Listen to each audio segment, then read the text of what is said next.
What have I done to deserve a gorgeous girl like you? He was my dream man, and now he is finally coming home.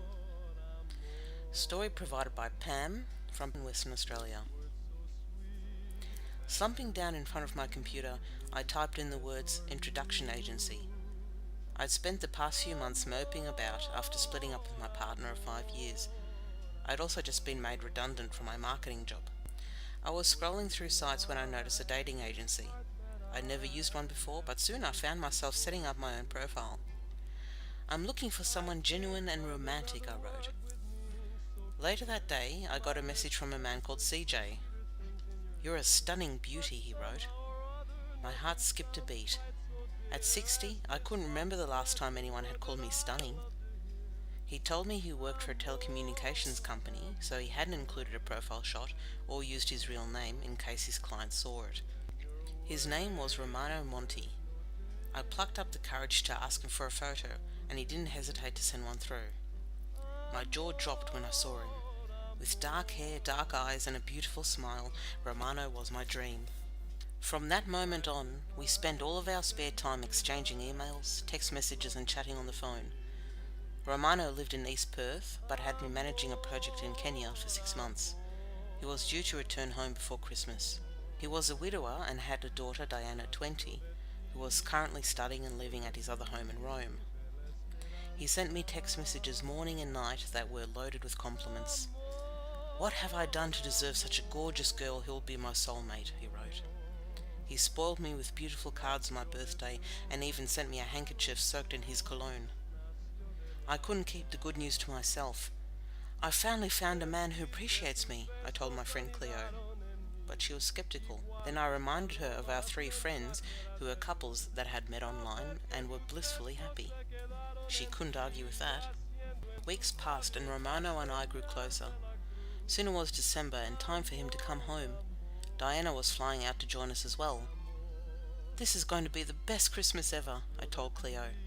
I went crazy buying the 2 of them gifts and stocking my cupboards with festive foods. Then the day before Romano was due to fly out, I got a text message in the middle of the night. Babe, a fire is raging on site. I'm on my way there, it said. No, I cried out. I knew if the fire was really bad, Romano may not be able to fly home. I couldn't sleep for the rest of the night.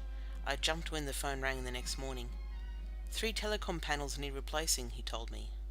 I was the one responsible for buying them, so I have to replace them. I couldn't believe it when he told me they cost $500,000. He'd have to beg, borrow and steal from family and friends to get that cash together. I couldn't cope when he started crying. If you lend me some money, I promise I'll pay it back, he sobbed. I'd worked hard for years to pay off my mortgage. I knew I could redraw money off it, but I was hesitant. I'd always been so careful with my money. But then what was money when I could have happiness with the man of my dreams? Eventually I transferred just under $50,000 into his account. He was so grateful. Sweet dreams, my gorgeous queen. I can't wait till we are together, he wrote. Later, he had more problems. He couldn't pick up the new panels from the airport until he paid duty rates on them. He needed just under $65,000, so I transferred the money into 2 accounts, $50,000 into one and $15,000 into another. I just wanted him to be home in my loving arms. I was so excited when he called me on the way to the airport to fly home.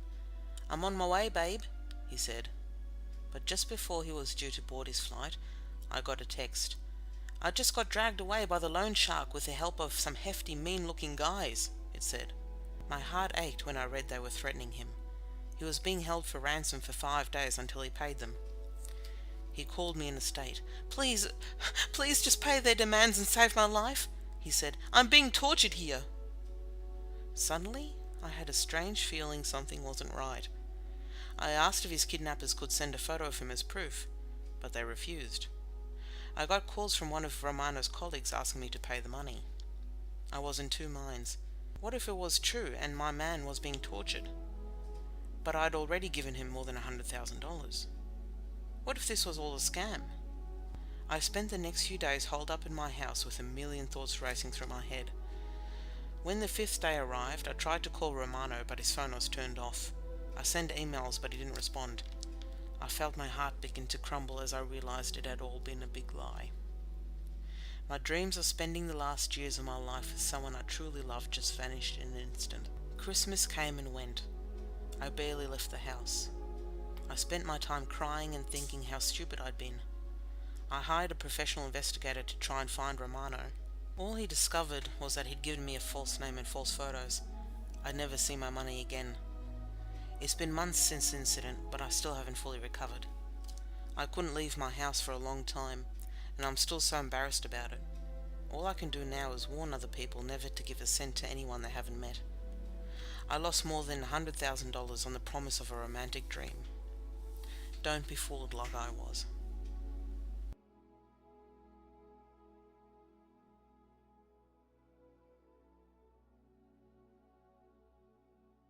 Like the 5-minute story you just listened to? Check out our channel for more 5-minute movies and click the subscribe button below to be notified once we publish another story.